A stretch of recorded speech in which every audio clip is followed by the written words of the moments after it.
Cerno, une anti-enquête, 5e épisode. Notre société aime les corps jeunes. Le mal existe. Les anciens occupants de mon appartement m'ont raconté qu'un serial killer avait habité dans l'immeuble. Ils étaient deux. Ah ouais, ils étaient deux. Thierry Paulin. Jean-Thierry Mathurin. Il y a eu à une époque toute une série de meurtres. De crimes presque de masse. Le tueur de vieilles dames a alimenté une véritable psychose. Je me lance dans une enquête. Il était fragile, il était perdu. Non, je connais pas du tout cette dame, j'ai jamais entendu parler d'ailleurs. On verra bien où cette histoire me mène. Donnez-vous le temps. Non, il n'y a aucune raison de parler de ça sans arrêt.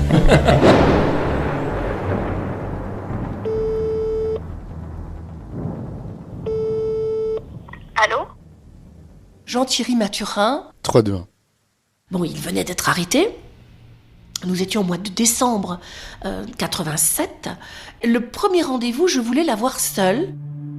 Et il me dit, j'ai très peur que les autres détenus, qui savent ce que j'ai fait, eh bien, ne viennent attenter à mes jours. Mais vous savez, je me suis organisée, je vais pouvoir me défendre.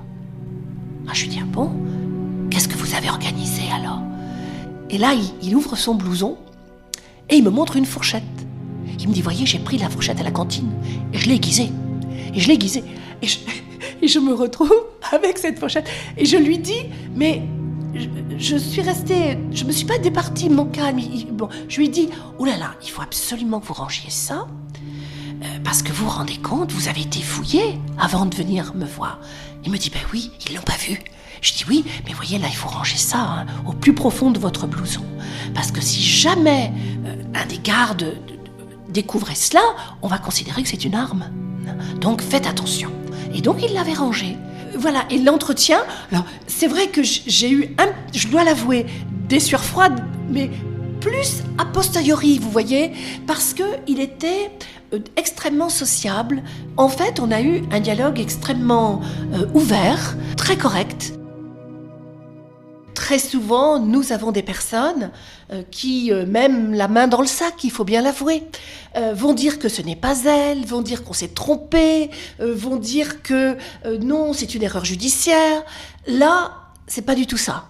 Là, j'ai quelqu'un qui a été entraîné, malgré lui, dans des événements absolument atroces et qui a conscience que c'est atroce. Il a conscience qu'il est allé au-delà des limites et que donc il doit payer parce que, oui, il y a une dette à l'égard de la société, surtout à l'égard des victimes, qu'il doit payer.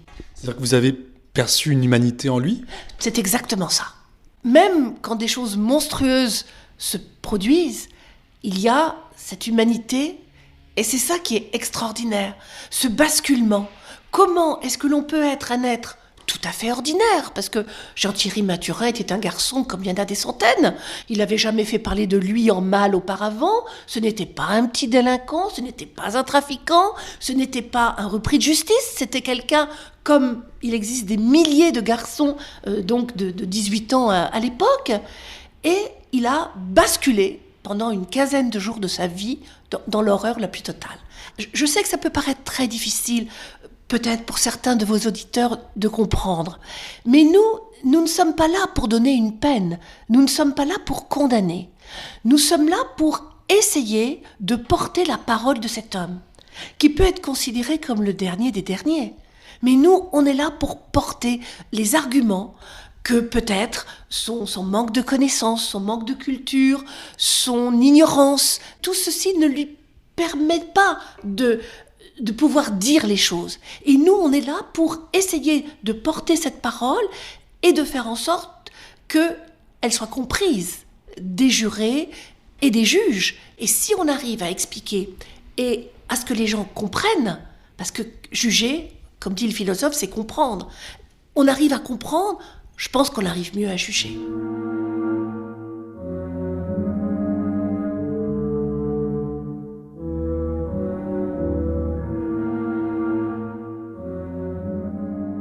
Alors, qui était Jean-Thierry Mathurin ?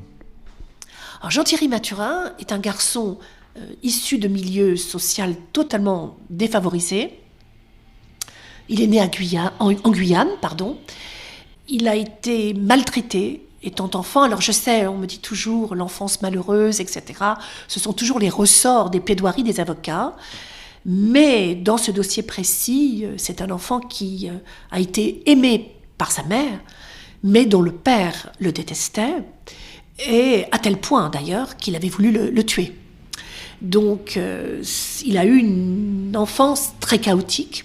Il n'a pas été soutenu, encadré, une scolarité quasiment inexistante, jusqu'à ce qu'arrive l'adolescence. Et là, l'une de ses sœurs va s'installer en région parisienne et a l'idée de proposer à la maman de le faire venir pour qu'il essaye quand même d'avoir un cursus scolaire un petit peu plus satisfaisant. Et à ce moment-là, il est très jeune, il a 11 ans, 12 ans, il va arriver en région parisienne. Et là, il est complètement ébloui par la vie, par tout ce qu'il voit, par Paris, et il veut absolument pouvoir essayer de faire carrière dans le spectacle. Le but de sa vie est de pouvoir être danseur. Là, ça va être une période extrêmement dure, parce que Jean-Thierry Mathurin est malheureux chez sa sœur.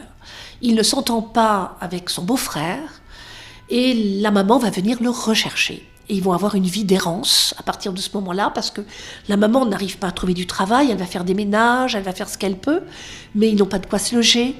Ils vivent dans des caves. Ils ont véritablement, jusqu'à ce qu'ils rencontrent Thierry Paulin, c'est vraiment une vie extrêmement chaotique.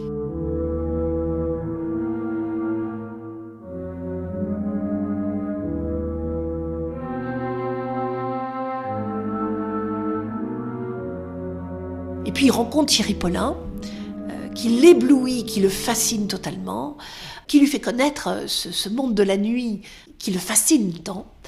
Et il se dit, voilà, j'ai trouvé mon mentor, j'ai trouvé la personne qui va faire que je vais pouvoir danser, faire le show. Voilà, et il va rentrer en tant que serveur au Paradis Latin, dans une boîte de nuit parisienne, qui leur permettait parfois, quand le service arrivait un petit peu à son terme, justement de pouvoir monter sur scène, de danser un petit peu, de pouvoir... Et il est absolument fasciné par cette vie.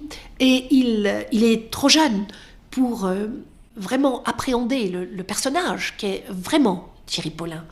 Pour lui, Thierry Paulin, c'est celui qui le sort d'une vie de misère et qui va faire qu'il va pouvoir réaliser son rêve et ses projets. Il était amoureux de lui ? Oui. On ne peut pas s'expliquer ce parcours sans ça.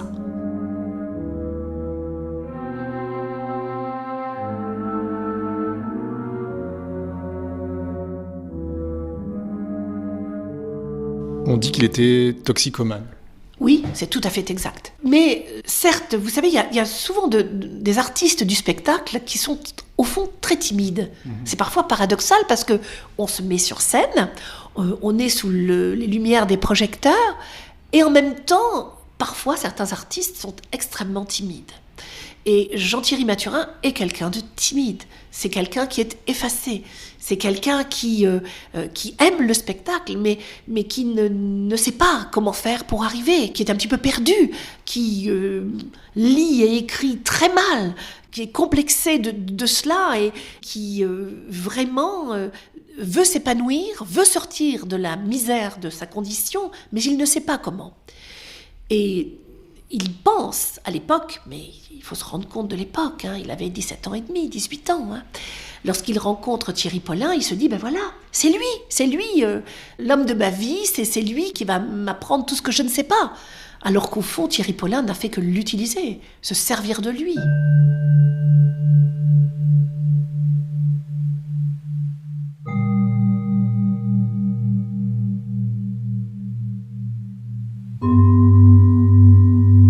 Ils ont commis leur premier meurtre ensemble. Tout à fait. Tout à fait. Parce que Jean-Thierry Mathurin n'est pas du tout quelqu'un de violent. C'est pas quelqu'un de violent.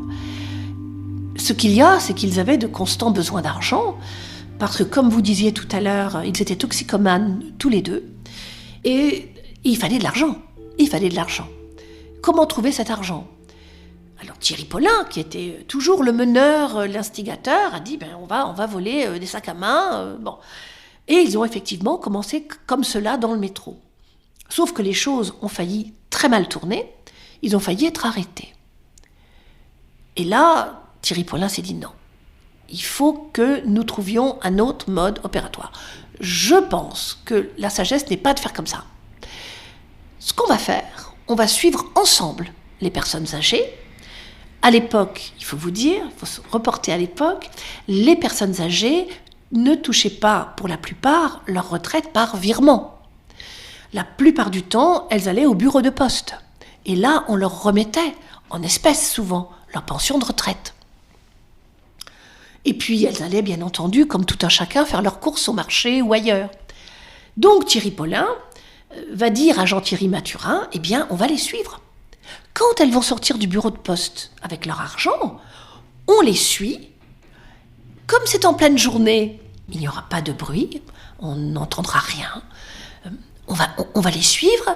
Quand elles vont tourner la clé de la porte d'entrée de leur logement dans la serrure, moi, je les pousse en avant, toi, tu fermes la porte, tu fouilles, et moi, je vais les faire parler.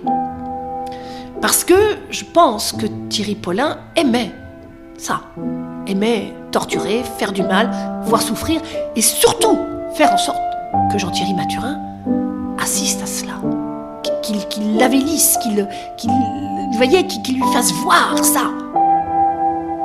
C'était vraiment pour moi un esprit dérangé, malade, Thierry Paulin. Oui, c'était quelqu'un de malade.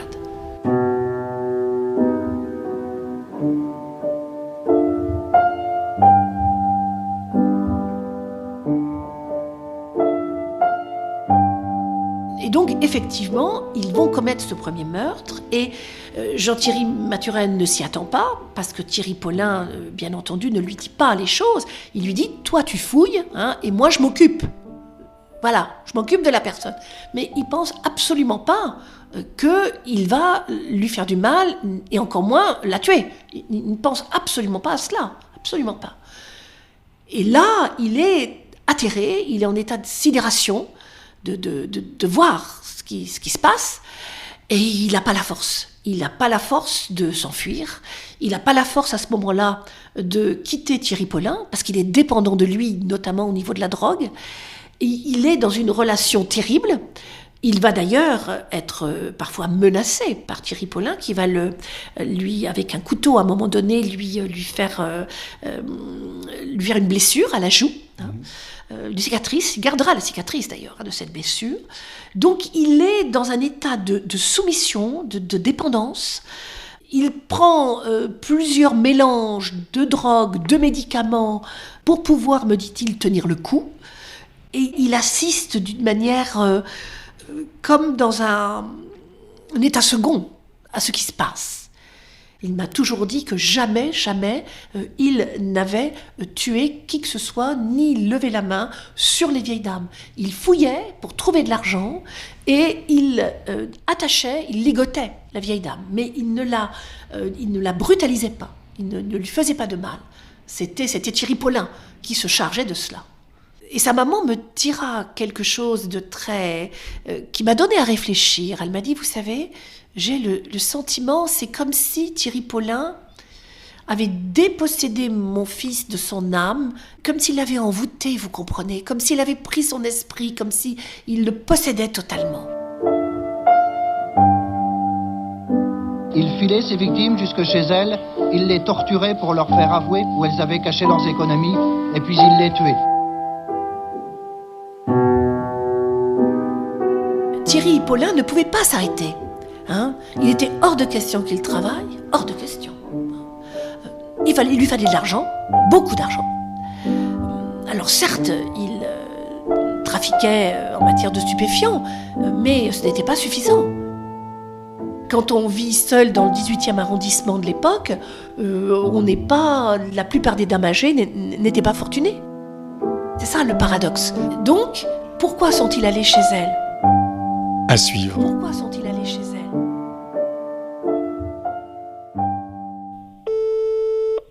Allô ?